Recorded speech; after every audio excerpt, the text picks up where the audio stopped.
Hello, Aries, and welcome back to the channel. And, I'm going to get right into the reading here. Let's see what's coming up for Aries. I'm going to do a shadow highlight spread, and then this will be week 1, week 2, week 3, and week 4 to add to that. So your main focus is going to be on the home, and it looks like it could be kind of a good time. 4 of Wands is celebration, festivities, joyousness. It means when your home is your castle, this card shows up. And also the 4 of Wands, this is a card of marriage, because we see the 4 of Wands with this trellis that happens over marriage ceremonies. And in the Rider-Waite, we have a couple that's lifting up bouquets and dancing and celebrating together. So some of you may either be attending marriages, or you may be getting married, you may be getting a marriage proposal, or you could just be spending a lot of time at home. This card also depicts the home as the castle. So it's a real card of just joyousness in the home. For some people, it could mean going to a new home. It's just a lot of focus on domestic life and joyousness in domestic life. So that's a big theme for you, Aries. And it also means celebration and festivities. So this could also mean like going to parties, especially if you're attending a wedding. That's a fun, really fun card. This is the card that's in shadow. So this is Jack of Wands. This is Jack of Fire, and you're a fire sign. So it's bold, enthusiastic, daring. It can go over into the cocky side or being reckless, but he is not afraid of anything, and he goes in head first. If with this in reverse in the shadow position, it's saying that you might not be feeling your natural, bold, cocky self. There's some way where you're feeling like submerged or just held under the surface, or that's in delay or in shadow. That may not be the part of you that is shining forth.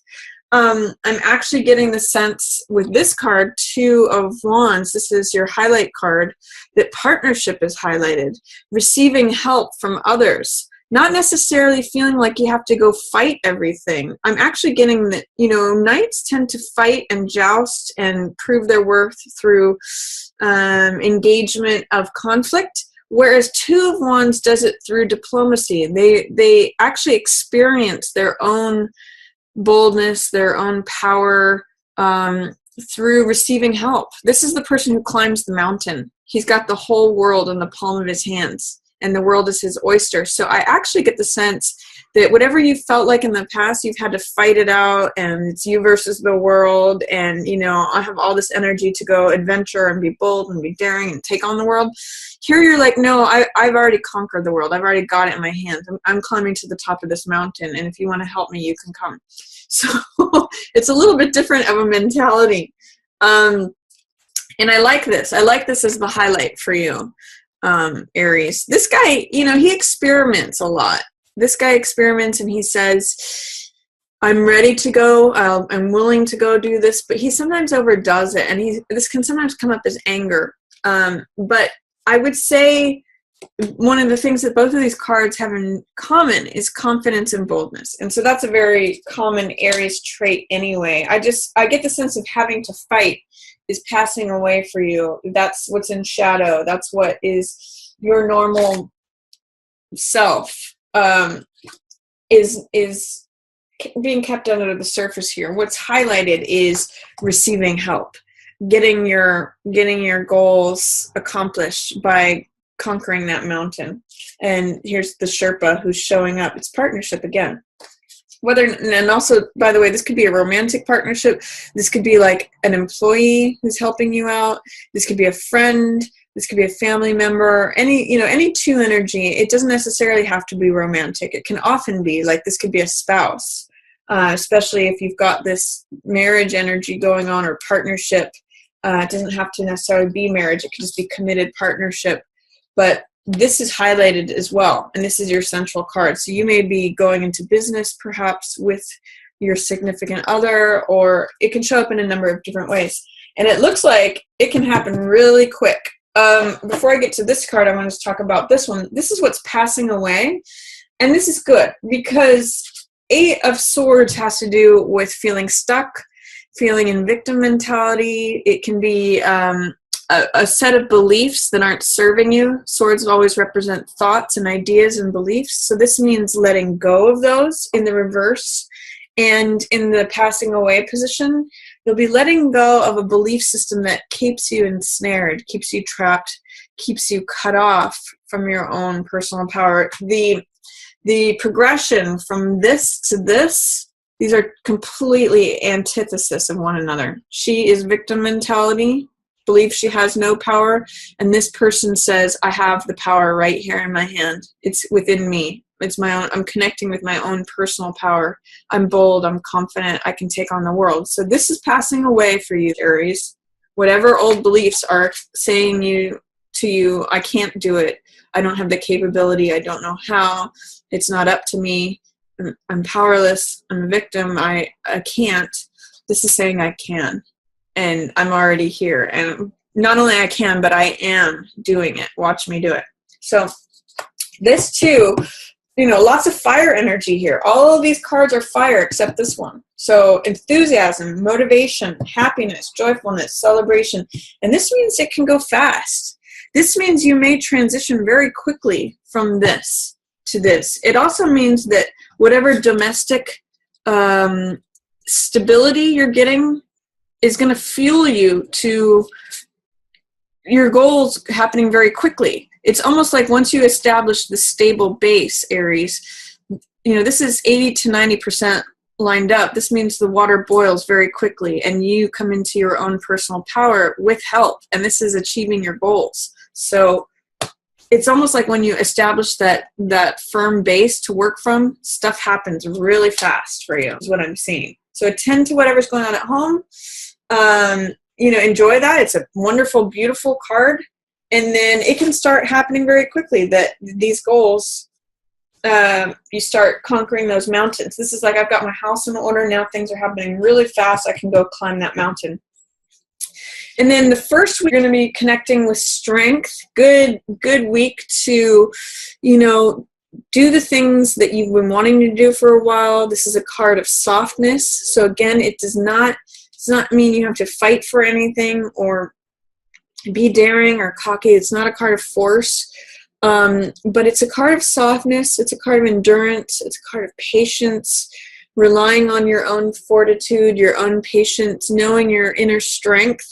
Great strength is a major arcana card, and it's a card of you showing up as strength. So wonderful, wonderful time during the first to the things you want to do, or just hold steady. If there's challenges coming your way, this is like a boat that doesn't get rocked. This is like a boat that endures the storm, because she's a card of endurance, fortitude.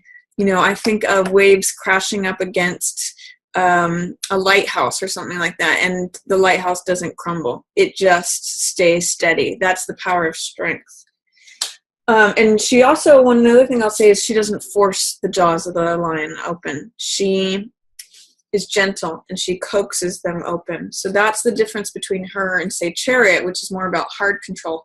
She's soft and she's patient. So that's sometimes hard for you, Aries. So you may have to be patient, but it's a good time to connect to your own strength.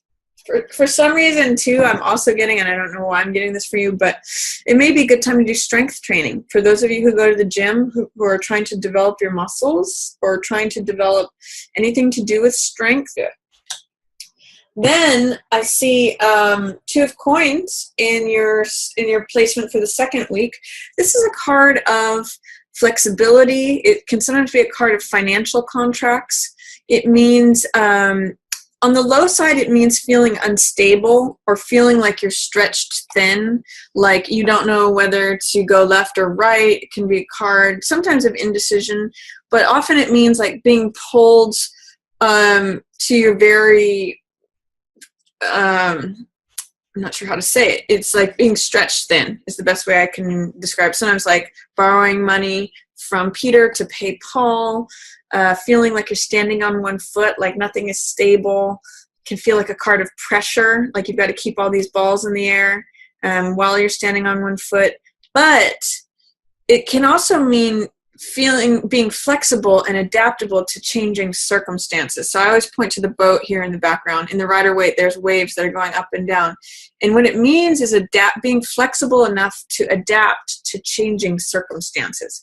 And that can be a great source of fun. So one way of looking at this card is, I'm off balance. I've got too many balls to keep in the air. I feel like I can barely keep up. I barely have enough money to do things. I've just got to keep performing. And it's really uncomfortable. But the other side of this is, not only am I standing on one foot and got all these balls in the air, but, watch me do it. I can do it. It's fun. Not only that, but it's fun. So it's really, if you adopt a feeling of flexibility, fun, humor, that can be the high side of this card. So that's the second week of March for you, Aries. Third week of March, I see Page of Cups here, which is usually a water sign. So this is either Pisces, Scorpio, or Cancer. Or this could be the younger side of you. This generally is a younger person, so of any of those water signs I just mentioned, it's probably a younger version of them. For any of you who have water sign kids, this could be a featured week for them. Or it could be connecting to what makes your heart leap, what makes you joyful, who you were as an adolescent and what made you happy. That's what Page is about, is an openness and a willingness to connect with what makes your heart leap. So if there's anything that you have been keeping on the back burner or saying, I'll wait till someday to do it, third week of March is a good time to do it, Aries. As well as keep a focus with those who are water signs in your life. They're going to be showing up for you in third week especially. And then the end of March, you're ending some kind of cycle. Remember what we talked about here with this card, Eight of Swords?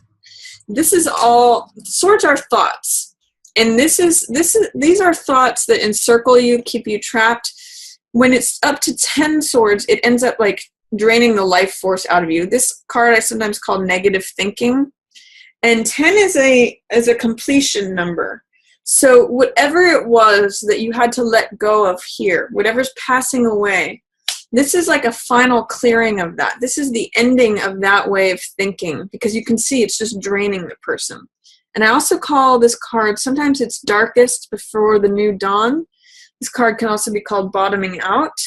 I always call this card releasing of negative thinking, because these are all beliefs that are not serving the person clearly. They're draining the person, and they're actually killing this person.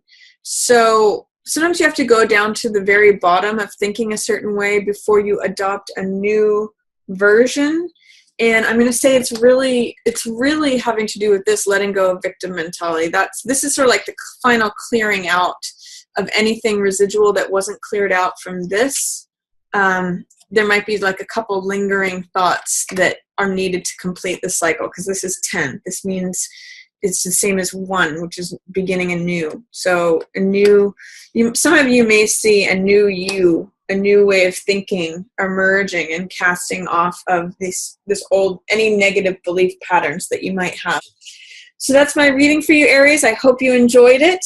If you have any comments about the tarot mat, please feel free to put them below in the comments, or you can also share this reading with another Aries friend if you think they might enjoy it.